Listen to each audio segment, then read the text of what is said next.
Hello, souls and demons, and welcome back to the portal. Today's story is called The Weeping Angel, written by Objective Tell 6047. So sit back, grip your seats, and enjoy yourselves. It's an autumn night as I'm typing this out. The heat of summer has been replaced by a comforting breeze that at times turns into an almost winter chill. The leaves turned bright green to various shades of yellow, orange, and brown. A line of forest outside of town has been decorated with this autumn shade and looks like a painting. The sky is pitch black with no moon showing. It's nights like this I'm reminded of my grandfather. So I'm writing this out as a sort of dedication to him. My hometown has a pretty large cemetery, about 1,500 graves. Some of them go back to pre-Civil War. Everyone in my family has been buried there, including my grandfather. I suspect I'll be buried there as well one day. In the middle of the cemetery stands a large, old angel statue. Its height is about 6 feet, standing on a platform and overviewing the whole cemetery. Its color may have been a marble white at some point, but has faded to a dirty gray. Supposedly it was erected when the cemetery was first built. There's a local legend about the statue that says if you approach it, it will give you a sign that someone you know will die at midnight. The statue will inform you by crying tears from its stone eyes. It's because of this phenomenon that the town refers to the statue as the Weeping Angel. There have been attempts to clean and refurbish the statue, all of which proved unsuccessful. Whenever it gets cleaned up and polished, its shade of dirty gray returns.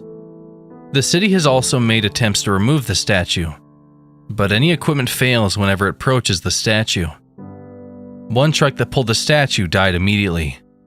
Another had all of its tires blown out at once. Eventually, everyone decided to just leave the statue alone. Not a lot of people go near it.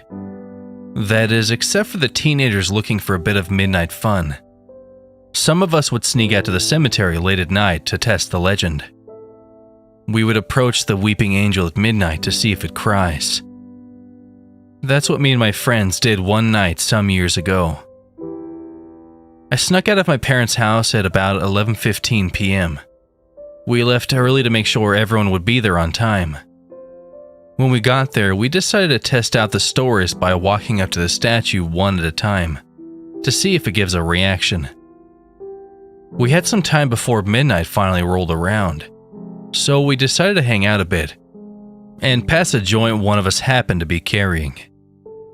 The effects of the pot started taking over and the cemetery started having a more eerie atmosphere than it would have at a late hour like that night. A cemetery after dark, headstones all around, and a large creepy-ass angel statue made us feel really freaked out. The most disturbing element of the place was just how quiet it was. The statue towered over us, looking over the whole graveyard like a silent guardian. Her wings were folded into her back neatly. Her gray stone hands had folded into each other over her chest. It might have been the chronic, but to us, the statue seemed alive. When we were 5 minutes to midnight, we started the game. We crowded around the statue and allowed each other to walk up to it one at a time. It gave no reaction to 4 members of the group. Then, it was my turn. At first, the angel statue gave no reaction and was as still as ever. It was damp from the recent rainfall and fog surrounding it. I stood still for several seconds and waited for something to happen. I turned on my flashlight and aimed it at her face, looking for a sign of tears. A pair of hands pushed down my shoulders and a yell erupted from behind me. I felt myself jumping a couple of feet into the air and dropped my flashlight on the damp grass. A chorus of laughter came from my friends, who decided to use the situation to scare the living and, I think, literal shit out of me. I cursed at them as I tried to calm my startled nerves and rapid heart rate. I stood back up and reached down for my flashlight, deciding to use it to crack some skulls when I turned it back on. At first, I didn't comprehend what I saw, but then my dazed mind started to process it. On the statue's torso, I saw long streaks of red slowly pouring down. I raised the light upwards to see the red liquid coming out of its eyes. It looked as if it were crying blood. Either my friends were playing another trick on me, or I was really tripping out right then and there. Both might have been possible, if it weren't for the fact that my friends looked as weirded out as I was. I reached upward to touch the red tears. It felt real enough. As I rubbed my fingers, I realized it was very thick and sticky. The smell of it made me realize it really was blood coming out of its eyes. There was no faking or hallucinating that thick metallic odor. I looked back up to its face and dropped the flashlight again. The statue was no longer looking over the cemetery, but instead looked right down at me with those bloody, tear-filled eyes. It almost became much more lifelike.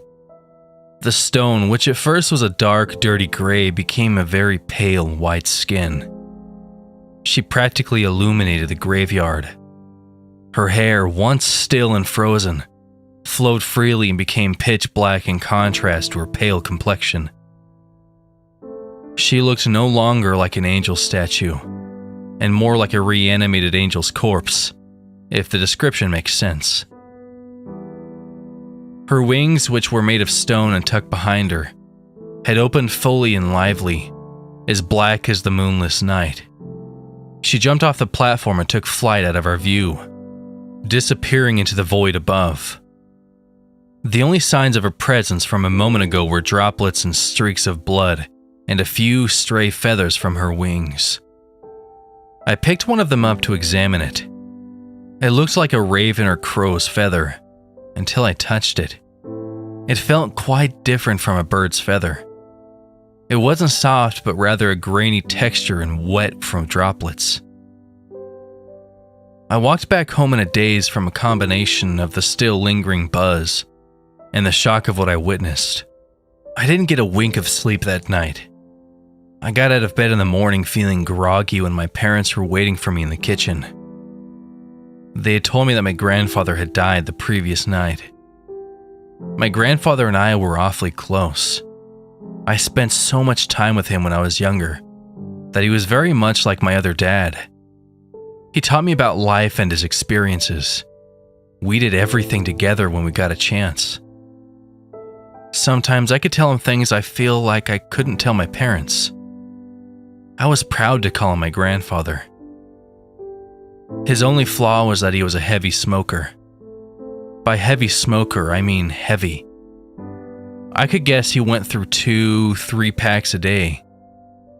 Whenever I visited him, he and the whole house just reeked of the nauseous chemical odor of tobacco and a tiny mountain of ashes in his ashtray.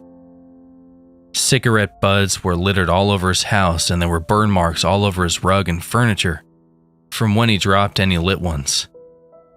By the time the doctors found the cancer, it had spread from his lungs to his body. The chances of successful treatment were minimal. The only thing we could do was make his last days as comfortable as possible. He was placed on hospice the next day. All he did was just wait for the end. He died at midnight, my parents said. On the dot. We buried him in the cemetery within the next couple days. While his casket was being lowered into the ground, I looked to the weeping angel, which had stood where it always does. I'm a little bit older now, in a different town as I'm writing this. It's autumn nights like this, during the new moon, when I think about that night. Was it all just a drug trip? Was it all fake? I normally would think so, but I have the feather of the weeping angel framed in my living room to prove me wrong.